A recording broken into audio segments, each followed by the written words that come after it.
चुन्नू और मुन्नू स्कूल गए थे। दोनों स्कूल से घर लौट रहे थे। उन लोग के पास एक तो गुड़गुड़ी था चलाने के लिए, एक खेलने वाला सामान। वही ला खेलते खेलते उन लोग दोनों घर आ रहे थे।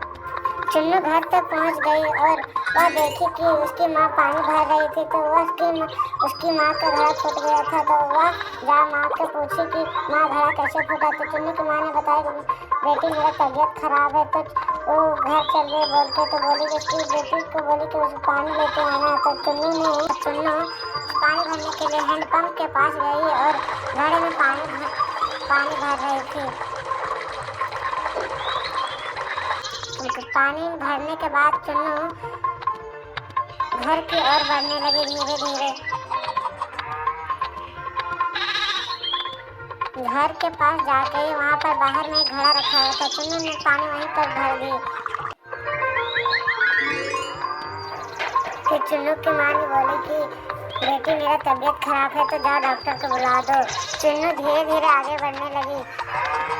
उसके बाद आगे डॉक्टर के घर था। तो चुन्नू ने किसी से पूछा कि डॉक्टर के घर कहाँ पर है। तो चुन्नू को बताया कि डॉक्टर के घर आगे है। तो वह चुन्नू जल्दी झटपट से डॉक्टर के पास गई और डॉक्टर ने चुन्नू को हाय भी बोला। तो चुन्नू ने बोली कि डॉक्टर मेरी माँ का तबीयत खराब है, तो आप कृपया चलिए मेरे माँ का पास इलाज करवाने के लिए।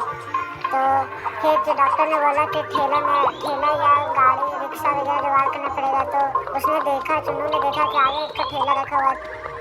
फिर वह ठेले की ओर बढ़ी और देखी कि यार ठेला तो खड़ा है। तो उसके मालिक को ढूंढने लगी। तो वह देखा कि उसका मालिक नदी में नहा रहा था। तो उसको जाके पूछा कि अंकल चलिएगा, मेरी माँ का थोड़ा तबीयत खराब है, तो थोड़ा ठेला लेके चलिएगा। उसी टाइम कौवा ने उसका चाबी चोरी कर लिया और उसके पीछे पीछे उसकी तोता उस चाबी को छीन के वापस लेने के लिए चल गया। फिर वहाँ से चाबी ला के उस मालिक को दे दिया।